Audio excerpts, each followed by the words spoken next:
At ayan nga ako, nagbabalik ang inyong lingkod, Carlo Mendez TV sa gabi ng Martes. Ayan, naalala ko na tuloy dahil ang pangyayari sa likod ng oo. Alam niyo na eh, charot. 3, 2, 1, let's go!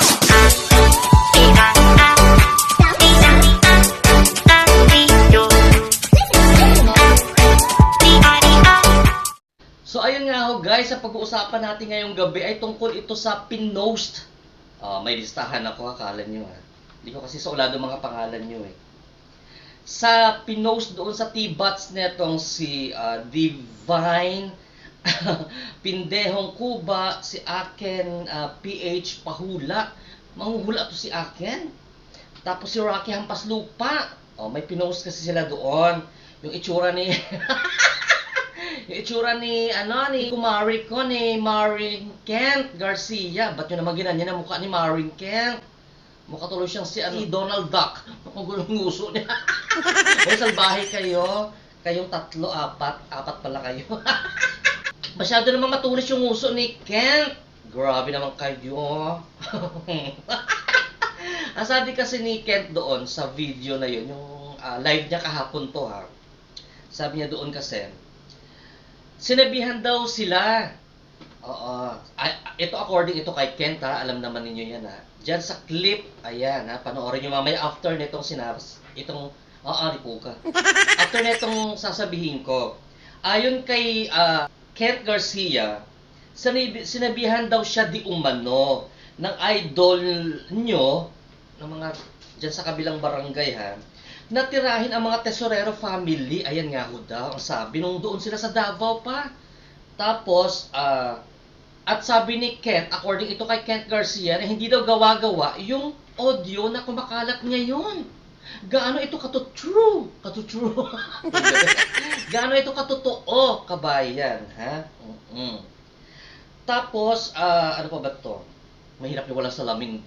Ang hirap ng tumatanda na, lumalabo na ang pananaw sa buhay.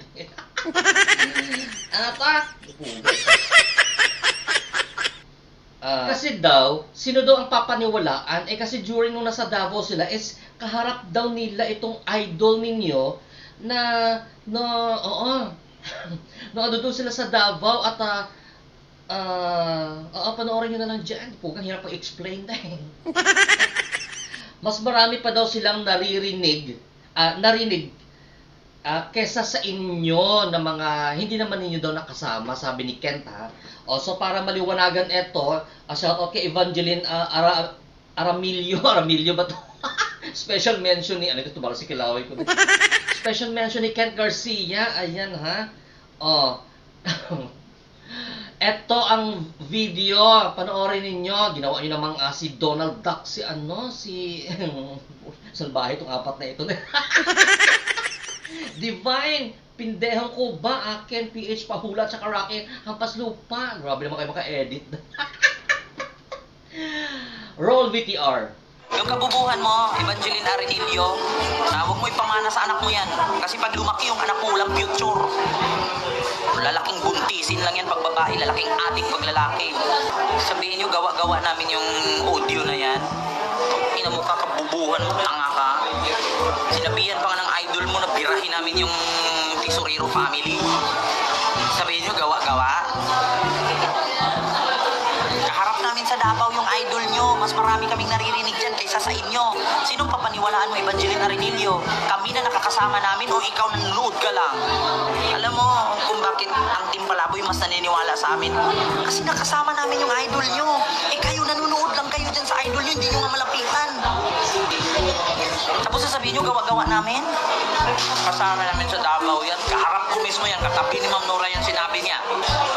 Sampalin ko ba sa personal yung idol mo nang aminin niya? Isangal ko pa sa bunganga niya yung audio na yan. Video yan habang nagsasalita siya dyan. So sabihin nyo, gawa-gawa lang yan. Tangin na mo. Tanda-tanda mo na bobo ka pa rin. Kabubuhan mo, Evangeline Arenilio ha. Mana sa anak mo yan. Lalaking anak mo yan, bobo. Ayan ha, maliwanag yan na nasa bibig mismo ni Kent Garcia galing yan. Kasi nga, live niya yan kahapon, di ba? react nga ako doon sa live niya. Pero in fairness naman kay Kat Garcia, guys, no, yung tao umiibig lang naman. Umibig lang naman siya doon kay Enzo. So, pagbigyan niyo na ang tao ang kanyang damdamin. Alam niyo naman, syempre, dumadating talaga sa punto ng buhay ng mga kagaya namin, ng mga virgin pa. Puga na ito. Na umiibig ka. So, pagbigyan nyo na yung tao. Oo, kawawa naman eh. So, pero mas maganda yan ha. Ganyan na lang kaya yung gawin ninyo. Huwag kayong mga dimadimanda, day. Okay na yung mga, kayo, sige, papangitin nyo sila. Gusto naman nila dyan sa yung palaboy, yung ginagawa ninyo. So, may nagsabi si Rocky ba yun? Huwag nyo na daw siyang papangitin kasi pangit na daw siya. Salbahe dito si Rocky. Hi Rocky, Rocha, hello.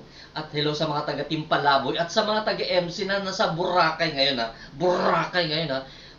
Tumahimik muna. Pansamantala si iMix doon sa Boracay at syempre stress-free doon sila sa isla at enjoy hanggang pagbalik mo dito bira ulit ay bira. So yun nga ho guys ha. Pagdating sa mga pag-ibig na yan, mapababae, mapalalaki, mapabading, mapatomboy, mapaalingbising na hayop na ito, charot. Hayaan nyo na yun kasi umiibig naman siya yung tao. At least siya, ay inaamin naman niya. So, yun na lang. Siguro mas maganda pag ganito na lang. Okay na yung mag-edit-edit kayo dyan sa T-Bats, no? Yung parang healthy, healthy competition dito sa vlogging industry. Ayan, ha? So, kasi di ba demanda, sakit sa ulo yan, guys. So, totoo lang. Gagastos na kayo, ay nako. Yung pera nyo ipapanggastos ninyo sa demanda, ibigay na lang ninyo doon sa mga community kung saan kayo naaanib. At least makakatulong pa yan sa ibang tao, sa mga charity work na gagawin ng inyong mga community. Ayan, di ba? Kasi naman sa magdemanda.